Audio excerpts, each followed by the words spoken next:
هسا أنا عندي الجذور، إذا بدهم مني جد ناتج أجد ناتج. لو أعطاني الجذر التربيعي ل49 بكل بساطة إحنا بنعرف إنها جاي من 7 ضرب 7، ممكن أكتبها 7 ممكن أكتبها زائد ناقص 7. إذا إجا أعطاني الجذر التربيعي ل81 هي 9، ممكن زائد ناقص 9. ليش؟ لأنه أنا الجذر التربيعي من وين جايني؟ أما من 9 ضرب 9 أو سالب 9 ضرب سالب 9.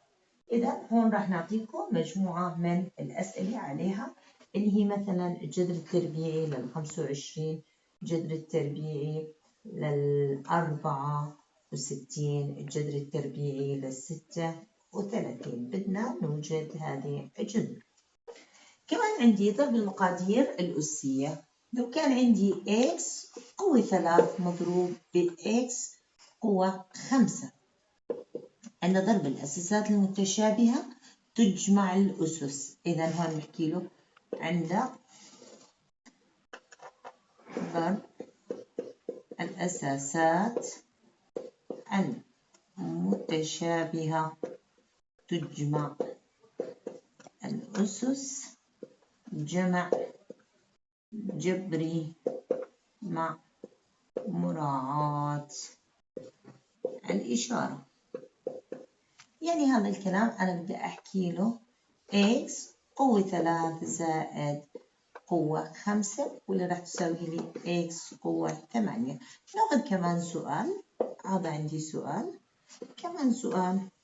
لو أنطاني x قوة 4 مضروبة ب x قوة 3، اتفقنا إنها تجمع الأسس جمع جبري مع مراعاة الإشارة، حتنطيني x قوة 7. طب لو أخذنا إشارات مختلفة عشان نبين كلمة جمع جبري مع مراعاة الإشارة، شو بقصد فيها هون؟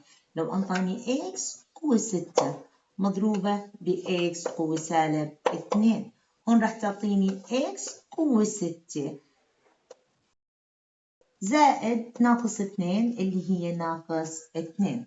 كيف إجتني؟ أنا عندي هون لما بدي أضرب x قوة 6 مضروبة ب x قوة سالب 2 هي x قوة 6 زائد ناقص 2، والعملية هون راح أضرب الإشارات، يعني 6 موجب ضرب سالب سالب 2. إذا الناتج هون راح يكون عندي x قوة 4. بطرح طرح جبري عادي، إشارة الأكبر ونطرح. هذول بعض الأمثلة على الجذور وعلى ضرب المقادير الأسية.